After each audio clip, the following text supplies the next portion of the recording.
Bonjour, c'est Luc Rambaldi, le dirigeant de Réali Plus. Puisque vous êtes vous-même responsable ou dirigeant, eh bien, je voudrais partager avec vous juste une simple question. En fait, qu'est-ce qui peut nous apporter ce qui est vraiment déterminant? Luc d'avant, quand je l'ai connu, il avait des grands cheveux bouclés, longs, un grand imperméable. Et bah oui, c'était un peu un rêveur, un artiste, un poète, un peu, et en même temps un côté rigoureux, scientifique. Cette époque-là, c'était plus large que ça, quoi. C'était sur l'analyse des situations humaines, dans leur complexité, dans les interactions. Dans la, dans la méthodologie, il y avait la façon d'intervenir avec le langage, toujours orienté positif et vers la solution. Et là, c'est très... moi, par contre, je parle très mal. Et je l'explique très mal. Mais Luc, voilà, il faut regarder ses vidéos d'avant et puis du futur et de maintenant. Il se dit mieux que moi les choses.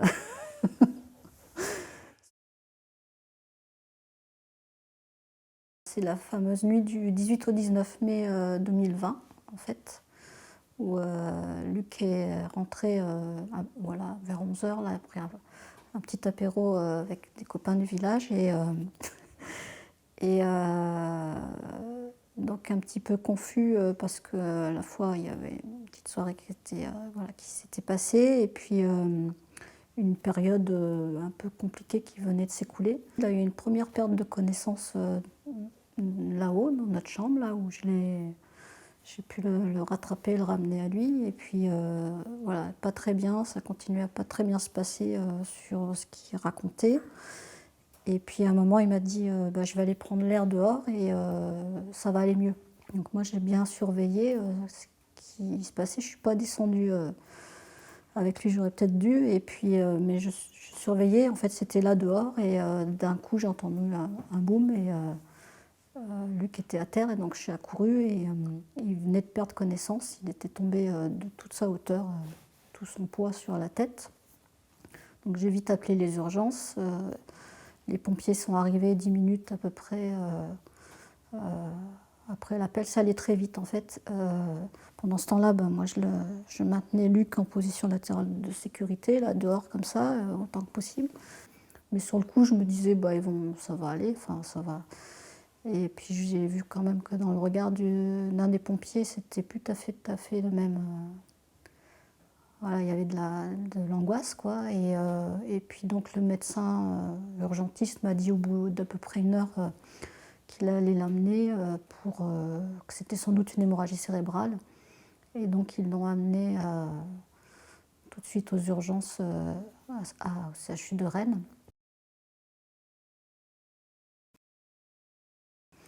Donc vers 2 h du matin, ils m'ont appelé pour dire effectivement que c'était bien une hémorragie cérébrale et donc qu'ils allaient opérer.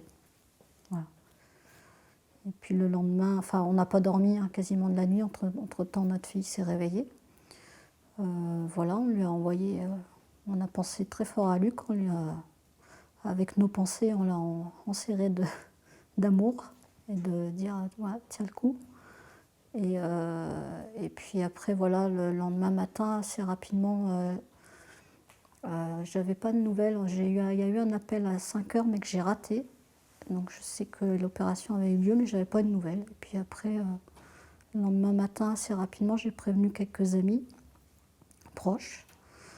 Et puis voilà, le lendemain, toute la journée, ça a été une attente.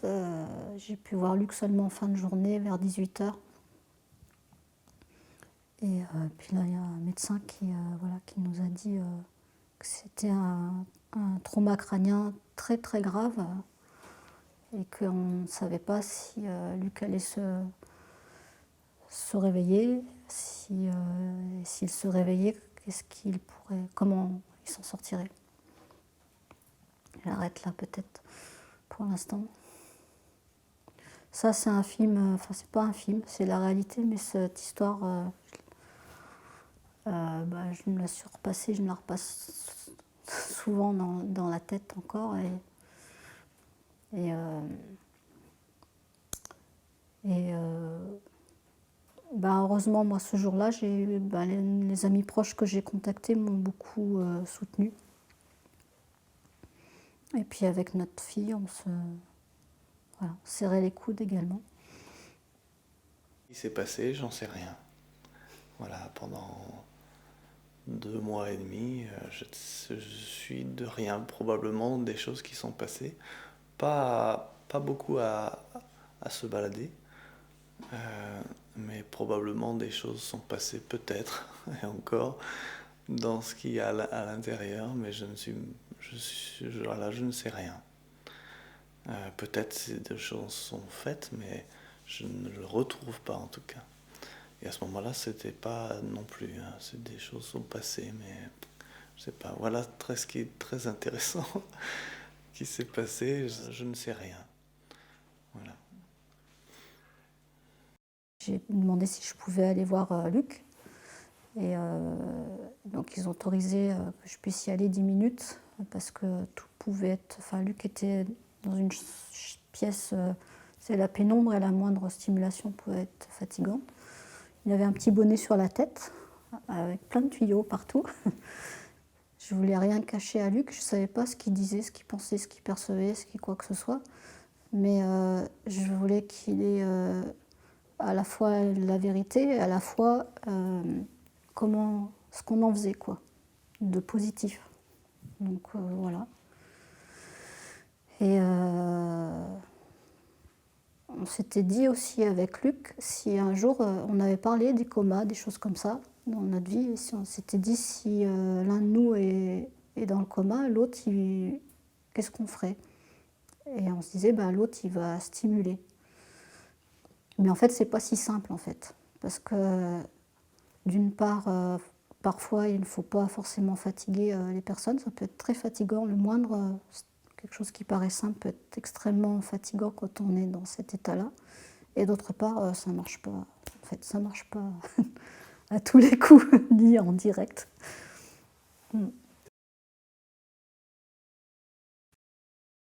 Il n'y avait pas de signe d'éveil, même de réponse aux ordres simples, comme ils disent les médecins. Donc quand on n'a pas, après Luc à un moment a ouvert les yeux, mais il ouvrait les yeux mais il ne voyait pas en fait. Je pouvais me mettre devant, il n'y avait pas de signe comme quoi il me percevait, pas de signe visible en tout cas.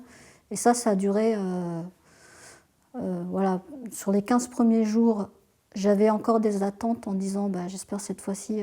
Et en fait, je me suis rendu compte que d'attendre une réponse, ça faisait plus de mal que de ne rien attendre, entre guillemets, mais de se dire on va faire comme s'il allait y arriver, mais on n'attend pas la réponse immédiate. C'est le principe du bouddhisme, quoi, où il n'y a pas d'attente. Et ça évite de souffrir, en fait. Mais pour autant, il y a un espoir. Et il n'y a pas non plus. Je me suis posé la question de la différence entre le déni et l'espoir. Parce que c'était pas dénier ce qui arrivait, c'était être conscient de ce qui arrivait, mais espérer quand même. Pour moi, ça n'est pas fait. Pour moi, je ne sais pas. Pour Valérie, Myrtille, elles ont des choses, elles ont papoté sur des choses, elles ont entendu ce qu'ils voulaient faire, etc. Même si ça ne bougeait pas, le monsieur avait rien à faire, à dire, à quoi que ce soit, c'est pas grave. Elles ont comme si elles allaient proposer, voilà, puisqu'on ne sait pas où on va, autant aller comme ça serait, voilà. Mais moi, je n'ai pas, si je passe encore aujourd'hui, je ne sais pas ce qui s'est passé, je ne vois pas du tout ce que j'ai entendu, ce que j'ai touché, tout ça, rien. Je ne veux pas embêter qui que ce soit, mais simplement, je ne sais pas. Et peut-être que c'est une bonne aussi, que ça ne soit pas possible, c'était peut-être pas si mal. Il y a peut-être des choses qui sont trop chez les gens, de temps en temps, enfin, pour moi c'était le cas en tout cas, ça a besoin, c'est peut-être mieux de papoter à certaines choses, parce qu'on n'y arriverait pas ou parce que c'est beaucoup trop dur, je ne sais pas exactement. Enfin, voilà, ou peut-être plein de bêtises, j'aurais dû se marrer, je ne sais pas, mais je ne suis pas sûr que ce soit ça qui s'est passé. En tout cas, c'est peut-être bien que je n'ai pas rien, quoi que ce soit à ce moment-là. Après, c'est redevenu, mais à ce moment-là, non.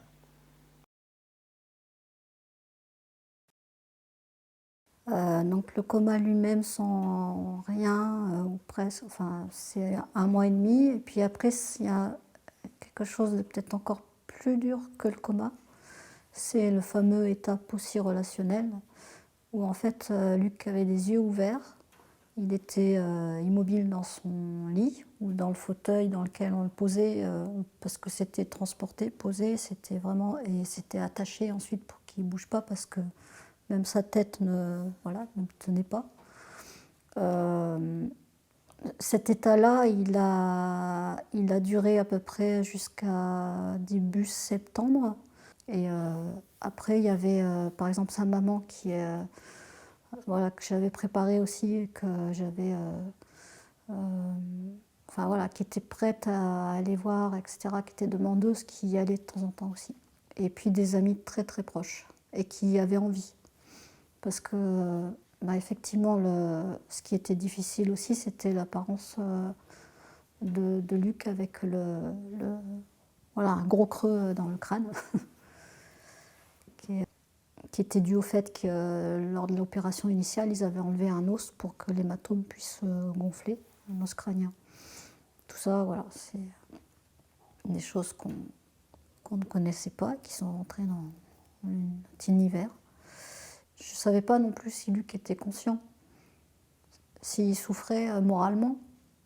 Tout ça, on ne sait pas quand il n'y a pas de réponse. Donc moi, j'avais trouvé comme parade, quand je venais, en fait, je faisais toujours un même petit rituel, en fait. Je faisais voilà, des choses avec les huiles essentielles. Je lui donnais des nouvelles de ce qui était dit pour lui, des nouvelles des amis, des nouvelles de ce qui se passait et puis de la lecture, de la musique, des histoires. Il y a des choses que j'ai amenées aussi, des odeurs, des choses que j'ai fait goûter quand je pouvais. Parce qu'au départ, il ne pouvait pas ouvrir la bouche non plus. Enfin, bon.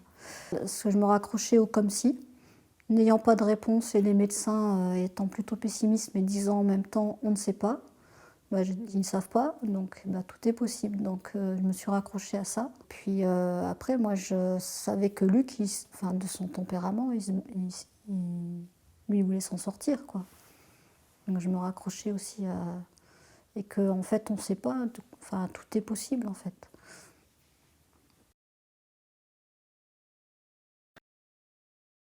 Et à ce moment-là, je n'ai pas vu, tant mieux, que c'était pas si simple.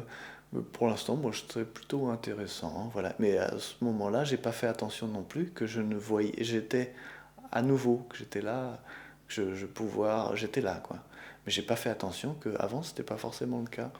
Et cette façon de faire tout, tout doucement, en fait, ça fait que je suis pas revenu, ah, d'un seul coup, qu'est-ce qui s'est qu'est-ce qui s'est passé. Euh, non, ça s'est fait sans que je fasse attention quelque part. Ça fait que après quelques mois, petit à petit, que c'est devenu et je suis là. L'apparence physique, bah, déjà, était redevenue sur la boîte crânienne qui était entière. Qui était, donc voilà, donc ça, c'était beaucoup. Et puis la tonicité du corps, en fait. Donc qui était, par exemple, et voilà, il était sur le fauteuil et il tenait sa tête. Et en fait, il y avait 2 poignées sur le fauteuil. Et il commençait à attraper. Et au fil des jours, des visites, en fait, il faisait ça, ça, ça, ça. Et j'ai dit, bah, enfin, là, c'est bon, il va marcher, quoi. Ça va prendre le temps qu'il faut, mais il va remarcher. Et donc ça, et puis la communication qui revenait aussi dans les regards. Quand, par exemple, les bisous aussi. Moi, jusqu'à présent, c'était moi qui faisais des bisous quand Et là, il participait à nouveau. Et puis, je pense aussi c'est qu'il a pu voir sa fille à partir du moment où l'opération a eu lieu. C'est à partir de ce moment-là, parce qu'on en avait discuté beaucoup avec Myrtille. Je lui avais dit que c'était compliqué de le voir comme ça. Et puis elle avait dit, bon, on attendra qu'il soit... Voilà, on avait décidé ça. Mais ça, Luc, ça l'a stimulé aussi. Enfin, et la présence et l'affection de sa fille aussi, et ça l'a motivé.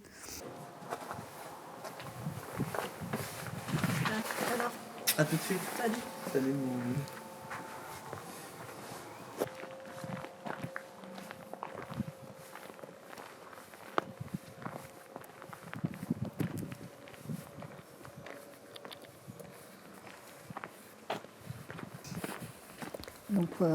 Donc voilà, donc on a su qu'il allait remarcher, on a su que la communication, ça revenait. Et voilà, donc tout ça, en fait, il y avait du mouvement, de la tonicité qui revenait, donc ça c'était très très bon signe. Et c'était comme ça, quoi, en pente croissante tout le temps. Ça s'est fait d'une manière, à nouveau, hein, je n'ai pas vu de problème particulier. De l'extérieur, je pense que c'était différent. Mais ça a permis de voir ma compagne et notre fille, des choses, j'étais content de les voir, d'entendre ce qu'elles disaient. Et ça s'est fait finalement rapidement, dans ma tête en tout cas. Et du coup, bah, c'était sympa, ça faisait plaisir de les voir. Et ça s'est fait doucement, ce qui fait que c'était ok qu'elles viennent. Pour moi, c'était sympa. Je trouvais que c'était bien. Voilà. J'aurais dit, ouais, mais c'est dans un endroit pas possible, j'y arriverai pas.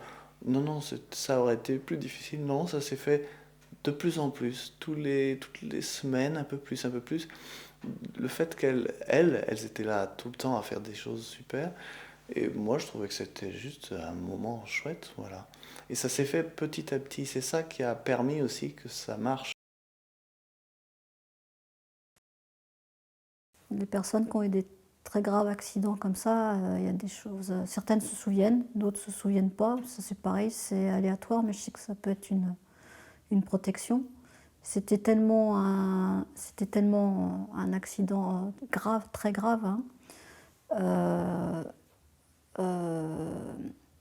Pour moi, c'est pas étonnant que. Et c'est mieux que ça soit comme ça, qu'ils ne se souviennent pas. Par contre, les mois d'après, quand il est revenu à la maison, là, il y a eu des baisses de morale, parce qu'il y a eu des prises de conscience plus à ce moment-là. Mais à cette époque-là, c'était trop tôt, en fait. Ça faisait partie du processus de récupération, en fait, de ne pas être tout de suite dans la prise de conscience sans doute, de choses qui se sont faites plus tard, quoi. Alors, ça s'est fait très, très progressivement et ça a été très, très bien travaillé. D'abord, une petite permission à la maison. Donc d'abord, voilà, ils ont vérifié si la maison, s'ils pouvaient l'accueillir, si il y avait une pièce, si c'était au rez-de-chaussée, si c'était comment aménager, parce qu'à cette époque, en novembre, Luc était encore en fauteuil roulant quand il est arrivé. Et puis avec des besoins de soins quand même jour et nuit quasiment. Donc ça a été une préparation avec l'ergothérapeute et puis ensuite une première permission un petit après-midi. Donc là c'était une journée magnifique enfin c'était peut-être la plus belle journée de notre vie. Voilà, de retrouvailles. C'est vraiment un grand bonheur. Et puis ensuite, comme ça avait bien fonctionné là, ils nous ont autorisé à ce que Luc revienne là, ce week-end d'après, un peu plus longtemps, après avec une nuit. Et puis après, c'était Luc qui était là pour Noël. Et en fait, ça faisait partie des histoires que je lui avais racontées aussi d'un accidenté qui avait dit, moi, il avait eu son accident au mois de mai, puis il avait dit, moi, Noël, j'arriverai chez moi en marchant. Voilà, c'est arrivé pour Luc aussi. Et puis là, de là, il est resté à la maison. Avec ensuite, bien sûr, la rééducation qui s'est poursuivie sur presque 6 mois. Un hôpital de jour. Et puis à ce jour, il n'y a plus que l'orthophonie, entre guillemets. Plus que.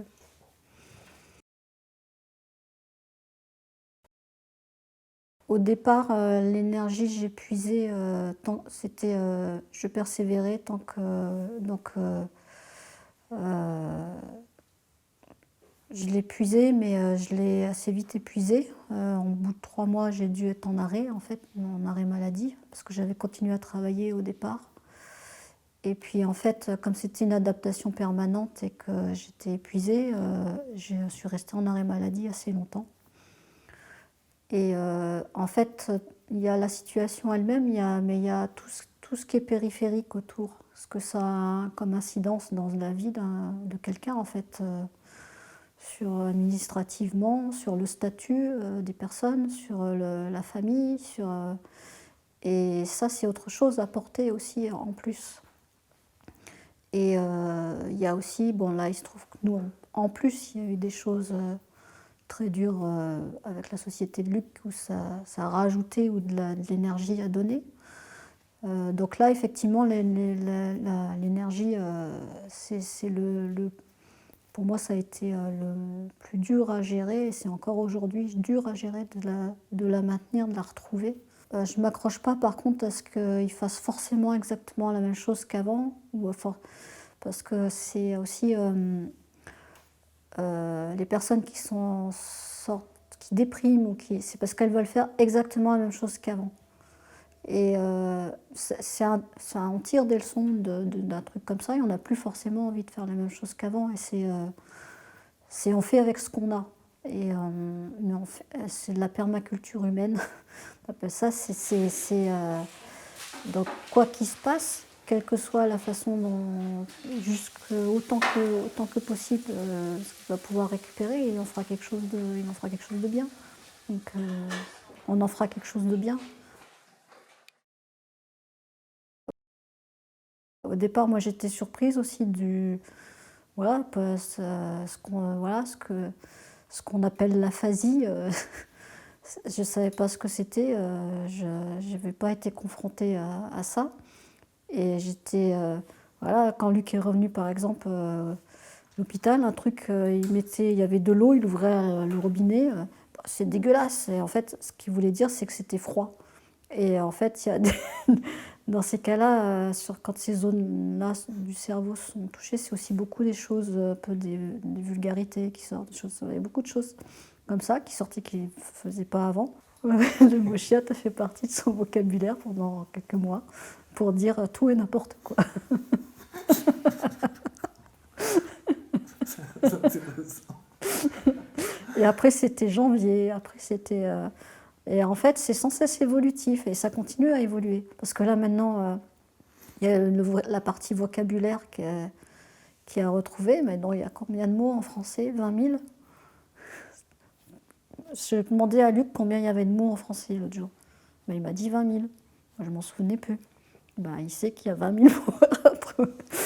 Et après, ben, il y a quand même. Ça ne fait, c'est long, c'est très long, mais ça ne fait qu'elle est en phase croissante parce que l'orthophoniste, par exemple, pendant les premiers mois, elle a travaillé des choses plus de vocabulaire, des choses très basiques. Là, maintenant, ils en sont à la grammaire ou à la constitution de phrases. Et je vois bien que lui qui continue à avancer, même si c'est long, ça avance, ça fait qu'avancer.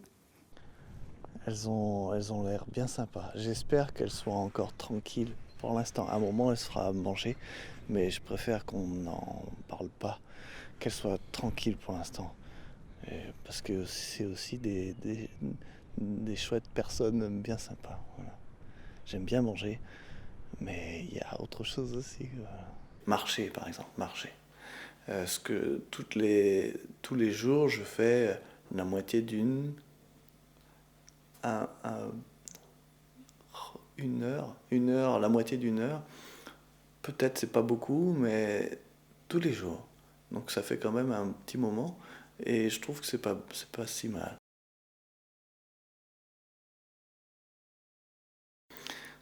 Clairement, moi j'ai fait pas qu'autre chose très, très importante sur la vie, mais par contre, dans la façon dont Valérie a touché les choses et qui y est allée, on ne sait pas si c'est possible ça. Ok, mais apparemment, puisqu'on ne sait pas, autant aller dans ce sens-là où on va arriver à quelque chose. Si ça marche pas, mais au moins on aura fait comme si c'est. Et ça a marché. Et ça, c'est Valérie qui l'a fait ça. J'ai juste plein de choses qui étaient en grand vie ou qui étaient morts, plein de choses. Ok, c'est intéressant pour les autres. Pour moi, ça allait jusque-là. Puis un peu moins maintenant à ce moment-là. Mais justement, des gens qui pouvaient toucher ça, le voir d'une certaine façon, et puisque c'est ça, eh ben on va y aller. C'était typiquement du Valéry, et moi je pense que c'était particulièrement plus intéressant et incroyable que ce que j'avais vu jusque-là. Voilà. Et je ne dis pas pour l'embêter, ouah, c'est super, t'es génial. Non,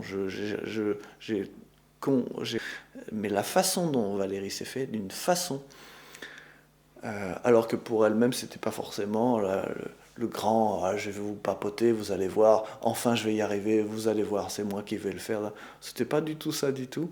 Ça s'est fait d'une manière tout doucement, laisser les entre pour les autres, que ça soit plus facile.